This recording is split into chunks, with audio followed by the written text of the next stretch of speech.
Hey, what's up? Tony from LearnAutoBodyAndPaint.com. And if you're not like Chip Foose, if you're more like me, and you're not a great artist or can draw cars like really crazy with graphics on them and stuff, but you want to design a graphic on your motorcycle or your car, an easy way to do it is take a picture of it or go on the internet and print a black and white copy of it.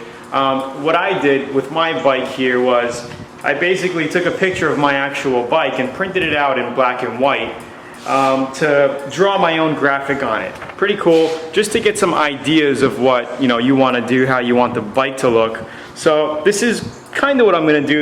In this area here is going to be silver. I didn't have any silver coloring markers to actually get this to a light silver that I wanted. The rims are going to be silver, but it gives you a general idea of what you can do with your project.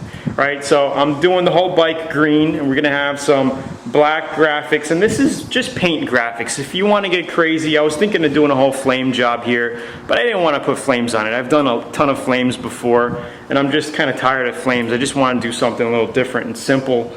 So we're gonna go ahead and do some black, blacking on the back here and the bottom of the fairing. We already painted our frame and rims that's sitting in the back.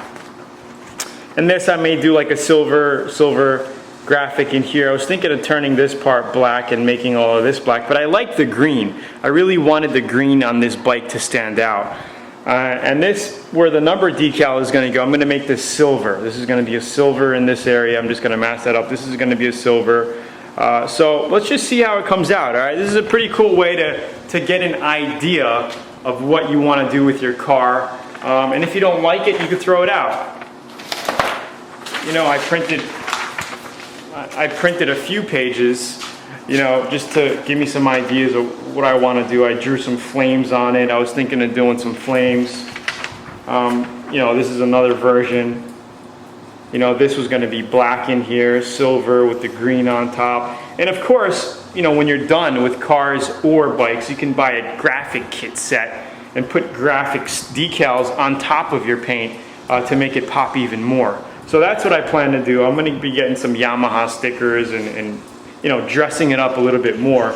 But I just wanted to lay a pretty cool foundation for the bike as far as painted colors. So I'm going to go with a black, green, and silver foundation. Then we could get some cool, like I was thinking of getting a white Yamaha decal down here, as well as maybe a silver one up here on the green. Changing it up a little. All right, so right now what we are going to do is mix our silver base coat. All right, so I have some silver base here, about a half a pint, I guess. I'm gonna go ahead and open that up. I guess it's a little bit more than a half a pint. You can see that in there. Now we're gonna fill this up quick, and then we're gonna add our reducer. That's a little bit more. Let's just go with half for now.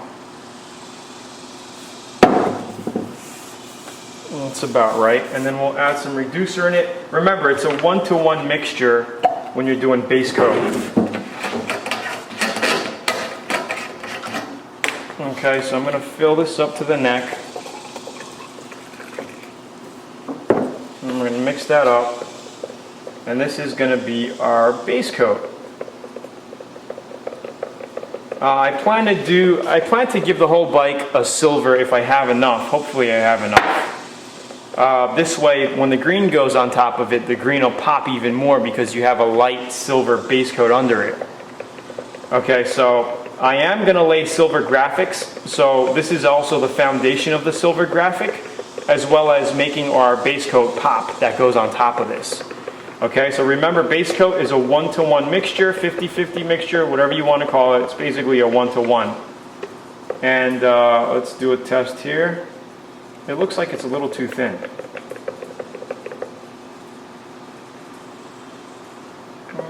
Not really. I guess I can add a little bit more base to it, thicken it out. That's full.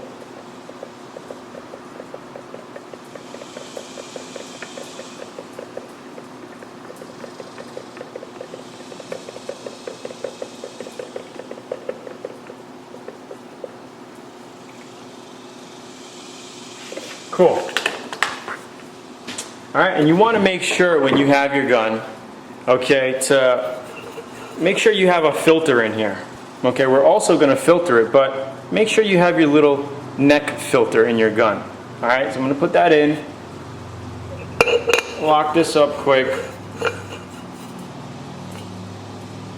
Okay, and now we have our gun. And fluid flow adjustment, I like to always have a high fluid flow.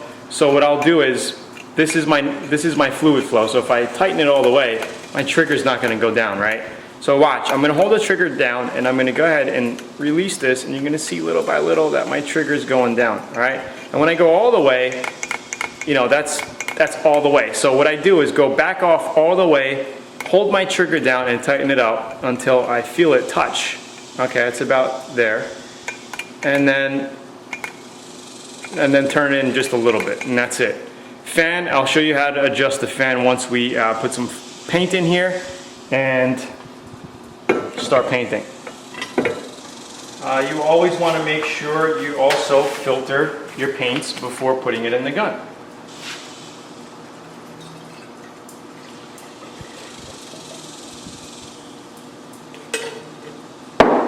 Okay, we'll also mix that up as well. But for now, we're pretty much good. All right, our paint's ready to go.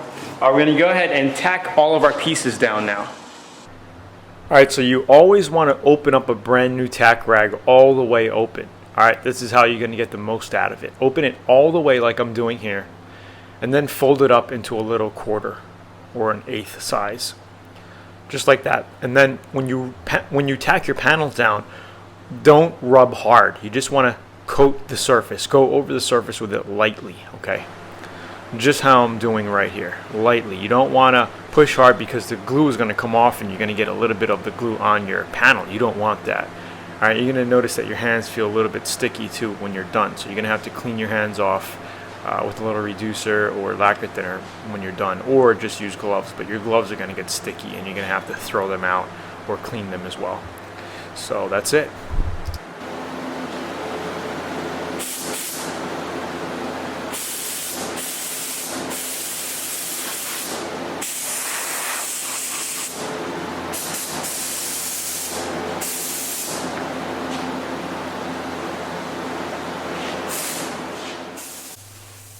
Alright, laying our first coat of base on it.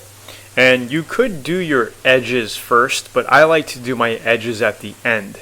So in the beginning I'm just getting the whole panel, right? And then later you'll see me go around the whole thing and I'll get all the edges. Alright, make sure we get our edges, because the paint job is going to look really funny if you miss your edges. You know, when you're finally done and you got no color on your edges, or it's a different color, it's going to look really bad. So don't forget to do your edges like I'm doing right now. See, I'm hitting all my edges. I'm going to go around across the top. I might have already did that, but you know, by the light area as well. See, I'm getting the top from all angles. You want to make sure to get your edges and coat your edges with paint.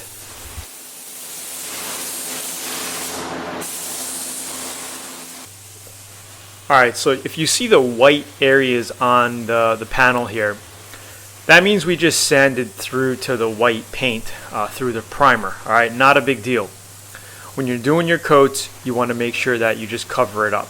Alright, you may have to go over those areas a few passes before. If they're large, what I would do is hit those areas first, let them dry, like I show you how to do in the RAV4 series. In the main auto body and paint course on the RAV4 car, I show you how to do that. If you just repaired or bodyworked certain parts of the car and you have primer spots all over the car, you want to hit those areas with base first. Same thing here, but this is because it's a white and because we're going silver, the colors are very similar, so we're not going to have a coverage issue.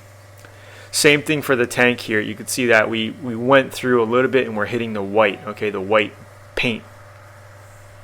But you really want to make sure that you cover those, okay, in all of your paint jobs, because the last thing you want is to have a finished paint job and then have little areas where you don't have enough paint, you know, color on it. But you know, not a big deal here because we're also going to be putting a green base on here, but still we want to cover it fully with our silver color. All right, and that's what I'm doing here. And I did about 3 coats of paint on the tank and all of the pieces here. All right, and I'm only showing you. See, I went around this tank 2 times in one spraying session. I went over it once and then I just went over it again. So that's basically like 2 coats, and then I think I went over it one more time.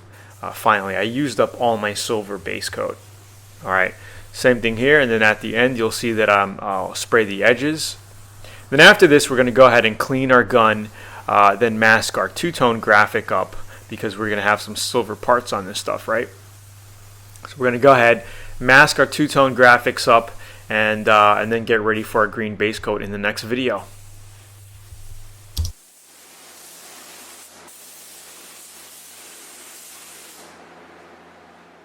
Alright, so this is my routine right after I spray base coat. Alright, I empty the paint gun, I put a little bit of lacquer thinner in it, shake it out, pull my trigger a couple of times, get the silver paint out of the gun basically. See what I'm doing? Then I get a rag, a little paper towel here, and I'm cleaning the tip. Okay, you could also take the tip off and clean the tip quick. Alright, and then I'm just wiping it down quickly. We just want to wash the silver paint out of it. That's basically all you want to do. Wash the cup, wash the silver paint out with lacquer thinner, and then you're going to just put it back on the gun rack, because right after I mask, we're going to be putting green paint in here and doing our green base coat. Alright, so number one thing is just clean it up. Clean your cap. You want to take all the silver all around, you know, the cap lid area. You see how I use the thinner and I clean around the top here so we got no silver. You got to keep it clean. This way it works, it opens, it closes nice and easily. Alright, that's all I do. Rinse it out 2-3 times with lacquer thinner, clean it out, pour all the old lacquer thinner in a cup. Alright, you can just, and then later when you're done you can throw it all out. But that's basically it.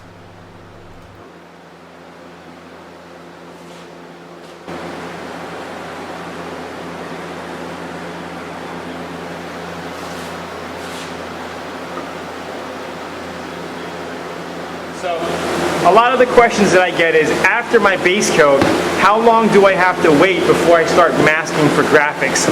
And a lot of it depends on the weather, okay? So if it's cool out, you may have to wait a little longer, 45 minutes to an hour and a half before you start putting some tape on here. But because it's about 85 today, it's a nice temperature, it's dry, it's about a half hour now, and we're actually ready for our fine line tape that we have here, right? And we're going to start masking out our tank graphic that we have right over here. So as you see, I have a little graphic drawn up here. I'm going to start masking it up, then we're going to tape it up because I'm keeping the silver, then we're going to spray our green base coat on top of this. And another reason why I picked silver is, once we put our green base coat on top of it, our silver base coat is going to make our green that goes on top pop even more. It's going to look really, really nice. Alright, so I'm going to lay this out really quickly, and I'll see you at the site.